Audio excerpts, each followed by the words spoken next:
My family's from the Moluccan Islands, which is like an island group within Indonesia. Yeah. And even like since a young age, music already touched you. Like, weren't you like dancing to your brother's like heartbeat or something? Oh wow, yeah. Well, how do you know that? That's crazy. Yeah, that's true. I used to have like a bowl cut, so my hair would like fall down like this, and if it would move, it would be like.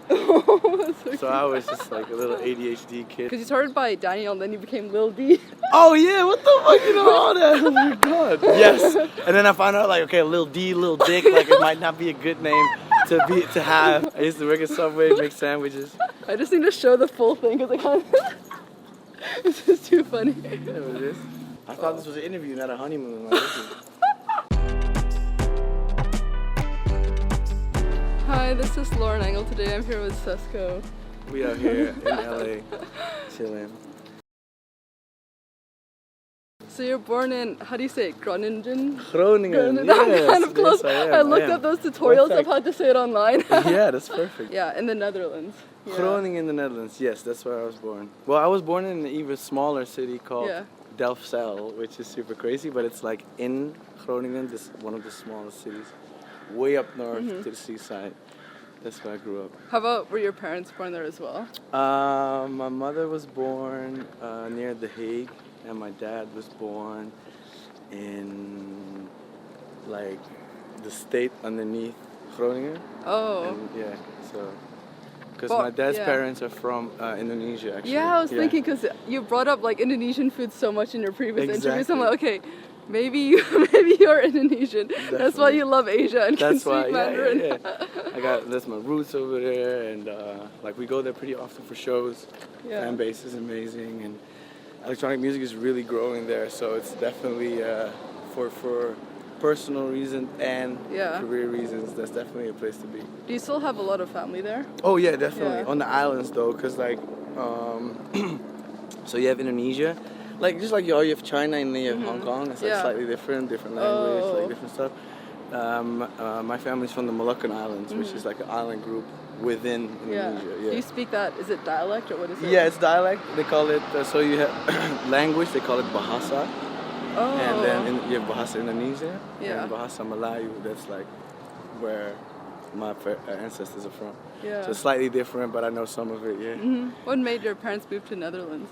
Oh, so my mom was born in the Netherlands, but the thing with my dad is like, it's a long story, I won't go all the way in, but Indonesia used to be a Dutch colony. Yeah. And back in the 50s, I think, after the Second World War, the Dutch lost from Indonesia, and they brought the Moluccan people who fought amongst the Dutch people against Indonesia to the Netherlands.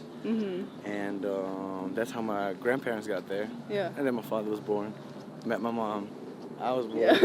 So that's kind of how it went down.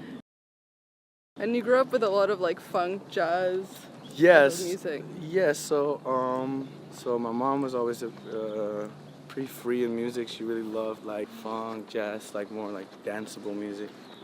And my dad was more into like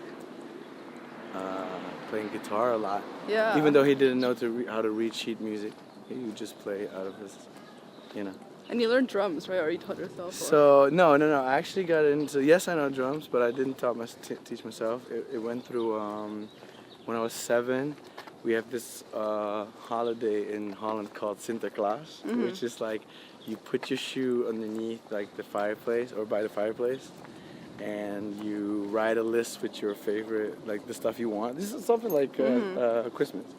Oh. And then I was like, oh, I want a drum kit or whatever, I would love to. And then the next day I woke up and there was like one pedal in the shoe and the rest of the drum kit was like standing right next to it. So I got a drum kit for that holiday, and I went to do practicing, and since my 7th birthday I actually have been playing drums. And even like since a young age, music already touched you. Like, weren't you like dancing to your brother's like heartbeat or something? Oh wow, yeah. Well, how do you know that? That's crazy. Yeah, that's true. That's so yeah. I'm quite a weird dude when it comes down to that. But I've been into music so much, like I don't want to get driven over by a car. That's never good. I don't know, anything that had like rhythm to it just kind of moved me. Literally, like if the radio would be on, I would just like, there's a song on the radio, and then the neighbors would go like, our child doesn't do that. Like, why does your child move when the radio's on? So yeah, that's kind of how we knew we had to do something with music. Yeah. What career are your parents in, or what did they do? So my dad used to work in 2 factories that I really know. So he used to work in like a cardboard factory at first. Like he used to work a lot of like irregular days, and like it was like hard work, and I always could see that there was a lot of effort, you know, for my parents to be like have a stable family. So my parents are actually pretty different. So like my dad's like a full-blood, dark-skinned, Moroccan Christian man, and my mom's like a light-skinned, full-blood Dutch, almost atheist. Like, oh my gosh! I'm not saying like she's not against it, but she doesn't really just believe in anything. So to have such different profiles and still be together for 25 plus years was amazing. Yeah. So that's awesome. Yeah, that's kind of how it went down. So wait, what did she do? Did you tell me? So my mom used to be a social therapist. So she used to work a lot with like people re-socialize. So whether it were like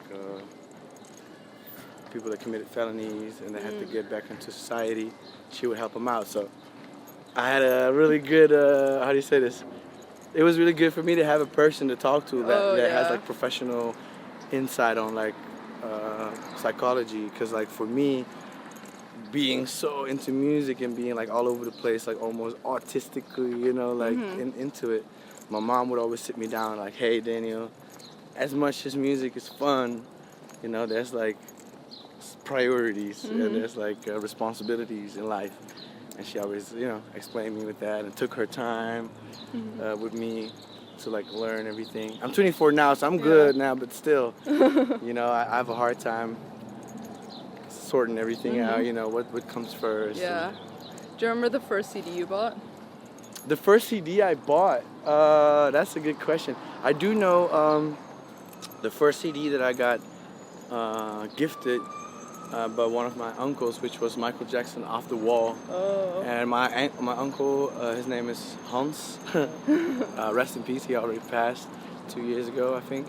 Maybe it's a little bit longer. He used to be an architect, and my whole family was always like, Daniel, behave. Like, you know, if I would be acting crazy, they're like, Daniel, why you gotta be so crazy? So they would say behave, but then my uncle was always like, let him be, you know, let him develop, and you can feed this hunger for art. And then he got me the CD, and I literally like danced to the CD. I used to have like a bowl cut, so my hair would like fall down like this, and if it would move, it would be like. So I was just like a little ADHD kid running around like that. Yeah. How do you describe yourself like teenage years?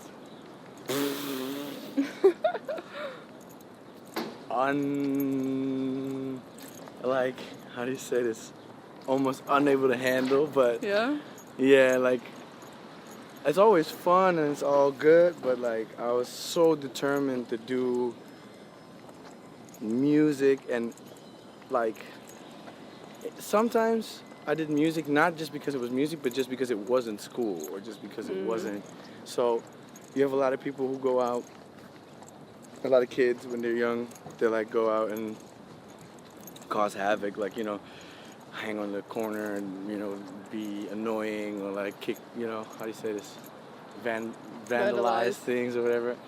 I was never like that. I was always in my room trying to, you know, working with computers and play games, and like, you know, I wasn't really much of a sporty person either. Like I used to do track and field, so I was into sports, but like most of all music, definitely.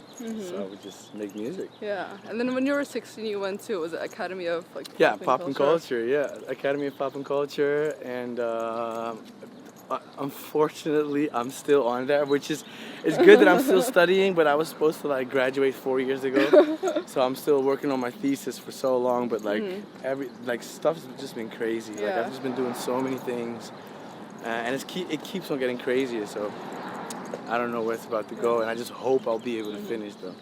Was it specialized, like concentrated in music, or was it just like a general? No, arts? it was arts and music. So the school was split up in two subjects. So it was either visual art or music. And I chose music, of course. Yeah. What was the turning point that you like dropped out, or I guess like temporarily hold? Well, I never dropped out, but like I said, like I really always had a hard time to stick to anything. Like, though I had a relationship for like 6 years, like I just broke up. Oh. But I had a relationship for 6 years. Yeah. And it was really good to have something stable. Was your career at a certain point, or like what actually made you? I could never really, because my career was always going somewhere. Like the next day was always better than the last. Oh. And, like, When did you actually formally start? Because you started by Daniel and then you became Lil D. Oh yeah, what the fuck, you know all that? Oh my god. Yes. And then I found out like, okay, Lil D, Lil Dick, like it might not be a good name to be a, you know, prominent rapper or some shit. Wait, so were you rapping? I was rapping, yeah. So what happened was like, when I played drums first, I just played drums, and then I joined the band. And the band was fun, but it wasn't really like creating. So I like playing, but I like creating even more. So I was like, yo, let's write a song or something. But none of none of the members of my band would like be into writing. They would just go to school, show up to the band repetition, like rehearsals, and they're like, okay, let's play the song and we'll go home.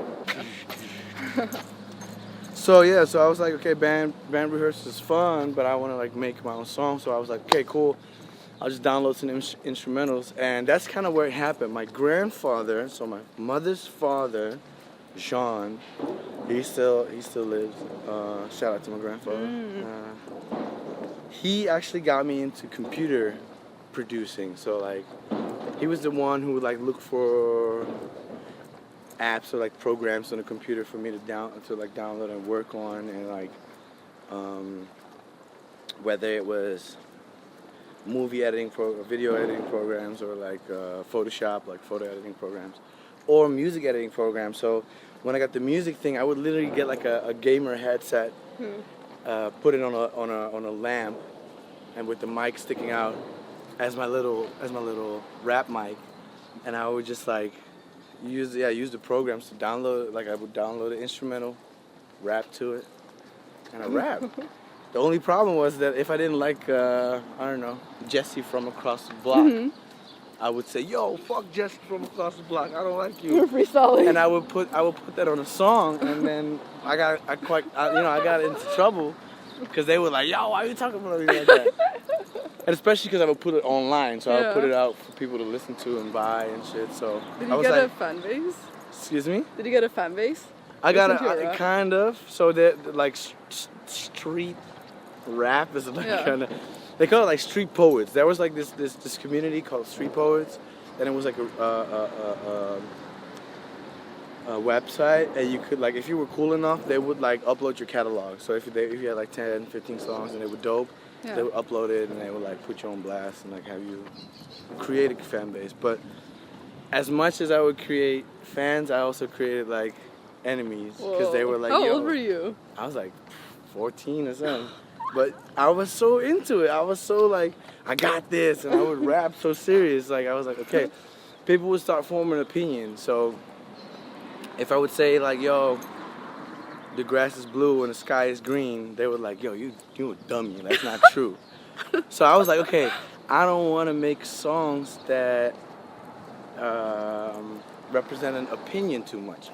So I was like, okay, I'm gonna do instrumentals, like, cause I really got into trouble. Like when I would really like say, yo, your mom's this, nah. But if I would say something like offensive to somebody, they would really show up to my house. They would be like, well, dude, what's up with this song? I was like, okay, this is not a good idea.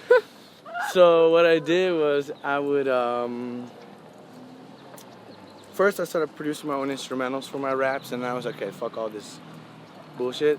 And then I was like, okay, all this opinion, if I would make an instrumental or like a beat, and I would call it Bluegrass or Green Sky, nobody would care because there's no voice on it. there's like no spoken word, so it's just the music.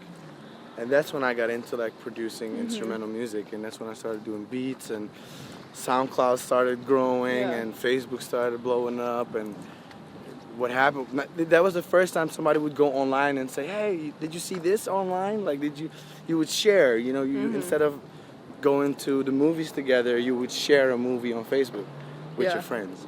So that's what they did with my music too. Like, I put shit online, and then they would go like, oh, this is dope. Dude, check this out. This guy, Cesqeaux, like, he's doing, this is pretty dope. So that's kind of like how the instrumental music got started. What age did you actually start Cesqeaux? What age did I start Cesqeaux? Good question, because Cesqeaux used to be Cesqo, simple. Maybe I should have. Nah.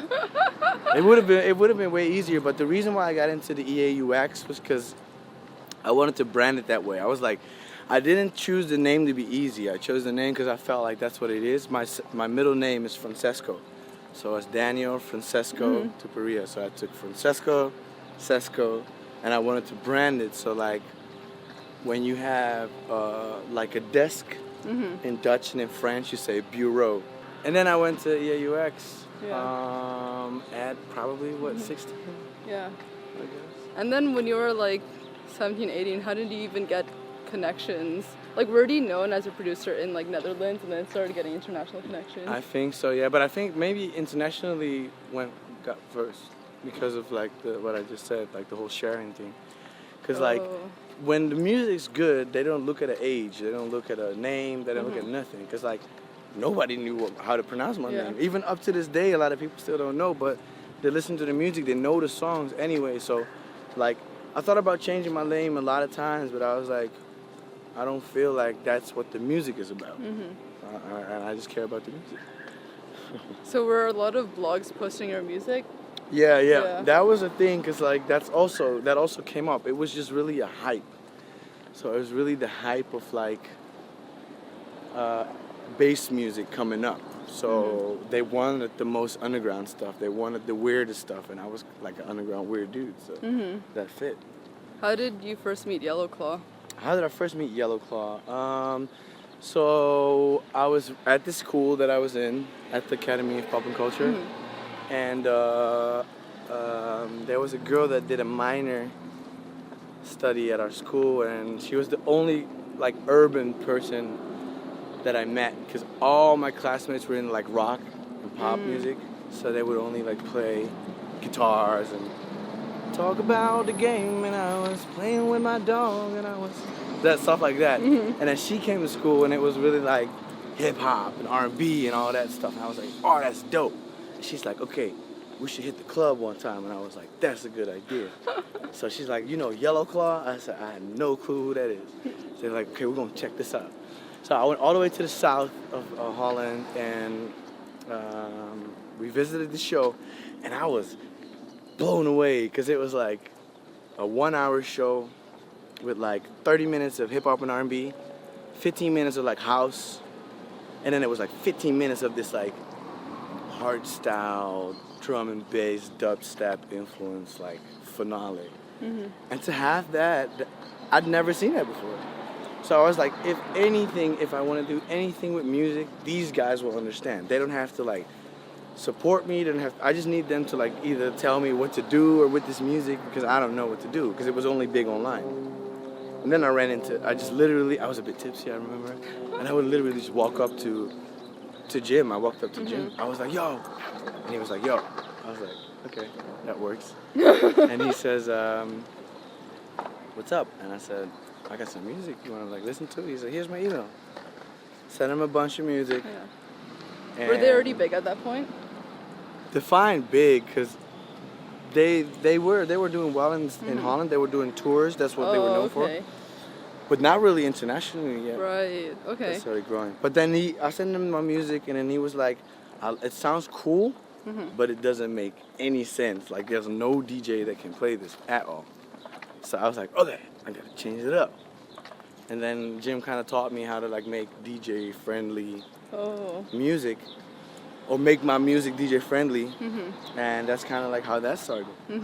So At that point, were you like back living with your parents, or how were you like financially stable? So living with my parents till what, like 16, 17. Then I met my ex-girlfriend, who I've been with for 6 years. So Yeah. we lived together near school, and here's a souvenir. We lived near the academy, and then we were like. Were you already making money off music? Not really. Not Also, really. did you have another job? So yes, I did have another job. I used to work at Subways. I used to work at Subway, make sandwiches, and I used to. First, I used to work in a Chinese restaurant for like a good 5 years, until I was like, so when I was like 15, and when I was 18 or so, I started working at Subway, but only for like a year. And then I started DJing in a little club called Donovan's. And then in my city, Groningen is like a big student city, so it's a lot of students and they always want to party. And I would work like 8 hours, I would play for like almost 8 hours, like salsa, merengue, bachata, like more Latin style music. And hip hop, old school hip hop and R&B, some house music, but that was my job back then, just DJing bars. I just need to show the full thing because I can't. This is too funny. Yeah, it is. And then did you immediately join the Yellow Claw family? So there wasn't really a Yellow Claw family. It was just literally Jim really, really being like a brother for me. Because he also shares the same roots. Like his grandparents are from almost the same island as where my grandparents are from. Yeah, like neighbors. And we both like music, and he really believed in me, so we actually, we just started working together. And that grew. And then eventually that worked so well, you know, putting me on shows and having me release music with them and all that, that we started the Barong Family. You know that? Yeah, of course. That's the family I'm talking about. Oh yeah, Barong Family. I wish I had like Yellow Claw Family, but you're right. Yeah, Barong Family. So that was kind of like, because a lot of people ask me like, how did you join the Barong Family? I said, I didn't join it. Like, it's literally, I was born into it. Yeah. Because it was just, that was the people around me. How did you meet Afrojack? How did I meet Afrojack? Good question. For some reason, if somebody's I don't want to say famous, but if somebody's like good at something, I just want to I just want to meet them. I just want to hang around, and and there's a lot of like successful musicians coming from Holland, from the Netherlands. So, and the Netherlands is a small country, so the chance that you run into them is fast. And we have these things called ADE, Amsterdam Dance Event. You heard of it? Yeah. So I would literally go there and just like check people's tag and be like, hey, you're a club owner? Okay, cool. Oh, you're a DJ? And then, of course, everybody knew people like Afrojack. I would just listen to his music, but long story short, the first time I actually hung out with him was through David Guetta. That's funny, because like, I've been knowing Afrojack for way longer. But once I started working with David, we went in sessions together, and he would just be there, and he already knew who I was.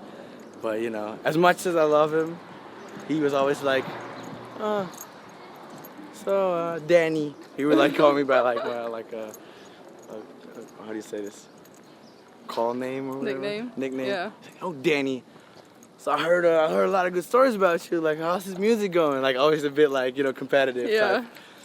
And I was like, yeah, it's good. And I would show him some music. We did a record together with OT Genesis called Life Good, which was really cool. And it already happened like the second time we met.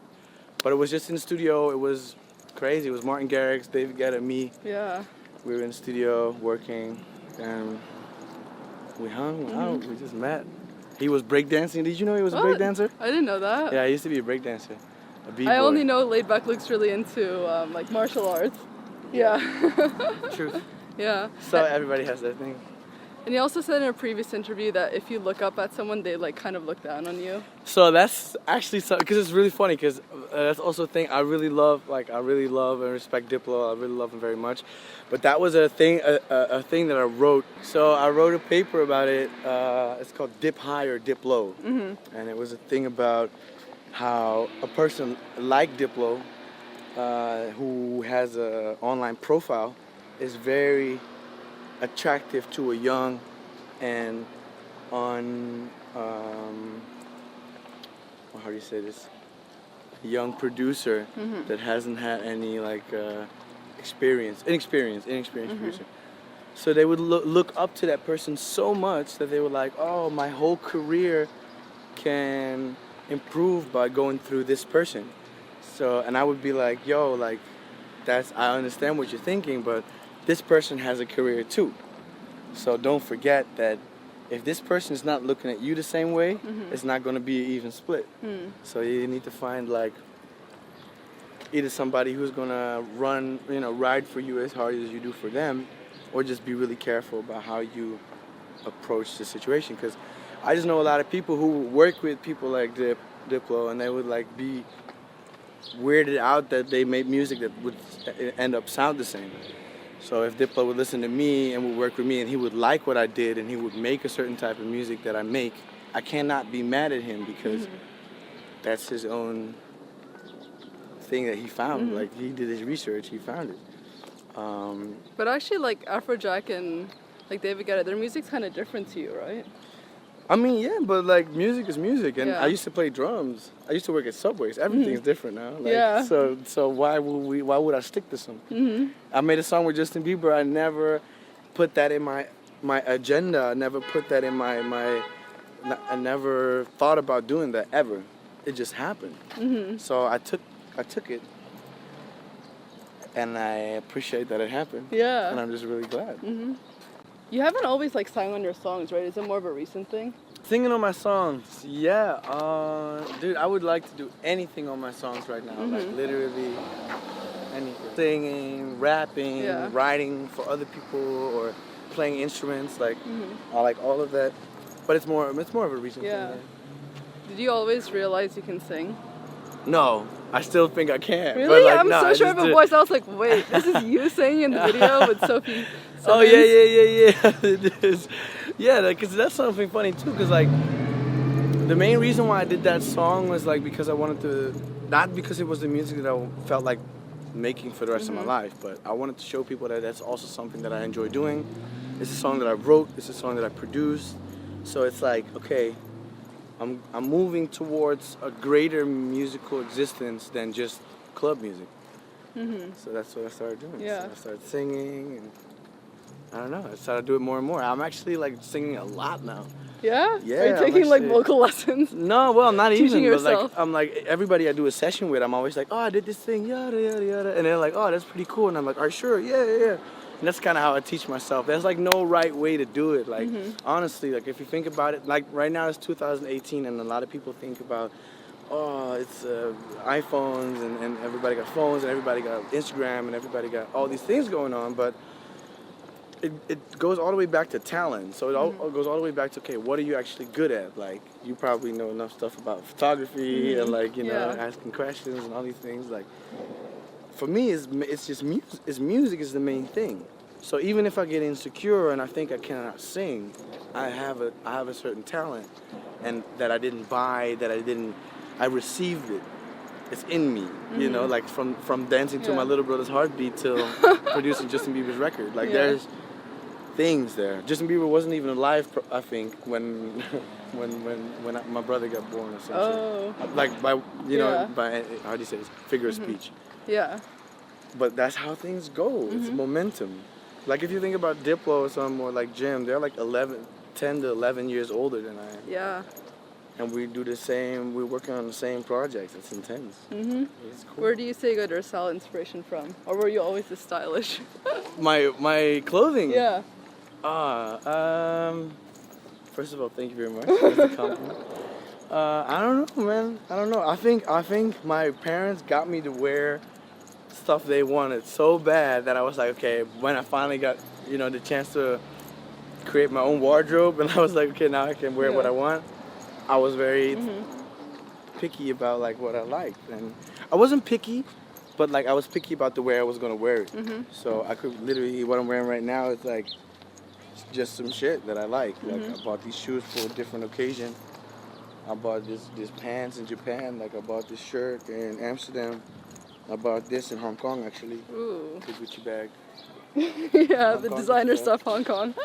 Shout out Hong Kong, making me spend money that I don't have. Nah. So was it just like mostly from yourself, or did you read a lot of like blogs? This is funny. We can like walk. Oh yeah. Right, go on. Did you read like blogs, or is it just from yourself that you've decided to how you style? Anything, like whether Like it's in this like cave. whether it's people that I can know. see it. Like this is cute. Yeah. I thought this was an interview, not a honeymoon. Like, this is, you trying to Oh my god, it's like all over. Oh my gosh, yeah, it's like a courtyard. I like it though. Time to propose. I just got it from everybody around me, and I just like, you know, I'm into clothing. I always was, I always am, still be. Yeah. Yeah. I like that. How do you think you've grown as a person since when you started? A lot, and I'm still learning a lot. Like first, like, you know, even like heartbreak is one of the biggest lessons. Like being together with somebody for 6 years and like seeing it pass is like, okay, so nothing is forever. Like if you don't stick to it, if you don't wake up every day and feel like, okay, this is what I'm supposed to do.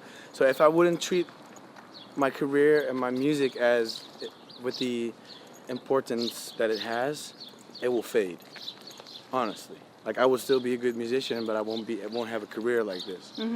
So those are like things that I've learned, like priorities and like, you know, the essence of like, okay, take care of yourself, think about tomorrow, you know, move on, be nice to people. But I always have been, like that's how my parents raised me. So that's all good. Like, but I think there's still so much to learn. Like I work with David Guetta, he's 50. Yeah. So he's twice my age, and I respect him like mad. And there's no way I could know what he knows, and right now. But I'll learn. What does love mean to you? What does love mean to me? Wow, deep. Love is everything. Love is everything. Love is the flowers. Love is like music is love. Music is love. Love is love. Family is love. Like everything is love. Like if it wouldn't be love, it wouldn't be anything. I mean, because I come here for the love of music. Like we set this up for the love of like, you know, getting to know other people better or sharing information or, you know, it's all love. I don't know what to say. Like, I don't know. I'm a very loving person. I hate hate. I love hate, so I don't have to deal with it. Like I'm just very positive, and I cannot deal with negativity too much. What do you say have been your biggest challenges? Biggest challenges, love. Well, biggest challenges definitely letting go of things. So like when you do music and like for example you work on a laptop dies, I go crazy. I'm like, it's not even about just the laptop, but it's like about having this environment. So moving is hard for me. So I would love to move to LA, but mentally that's a hard thing for me to do. Letting go of my ex-girlfriend, for example, was hard. I feel better now. Yeah. That was a fucking challenge. That's crazy because that's like pretty much your whole career. growing up life. Oh yeah, my career and my whole puberty. Yeah, hell yeah. Yeah. Every day is a new challenge, yo. Like I did tours where I didn't sleep for like 5-6 days and did a show every time, and I don't know. I did so many things that would be. I'm not even trying to kick this cup, and I just keep walking and I keep kicking this cup. Last question. What do you want to be remembered for? What do I want to be remembered for? Yeah. Nothing per se. I don't think it's about me. I don't know. I don't think it's about me. I just hope that the people that will, you know, live longer than I do, you know, can live off of the positivity that I might have created, or like, you know, the doors I've opened, but nobody has to speak out my name, you know, per se. Like, Mhm. I don't know. So, doing all these things, like at 24, doing all these things, working on all these records, working with these amazingly talented people that I used to see on TV, gives me the feeling like I can only be humble and grateful. Mhm. Yeah. Yeah, I love that. Thank you so much. No This problem. is awesome. No problem. No Bye, problem. guys. Thank you.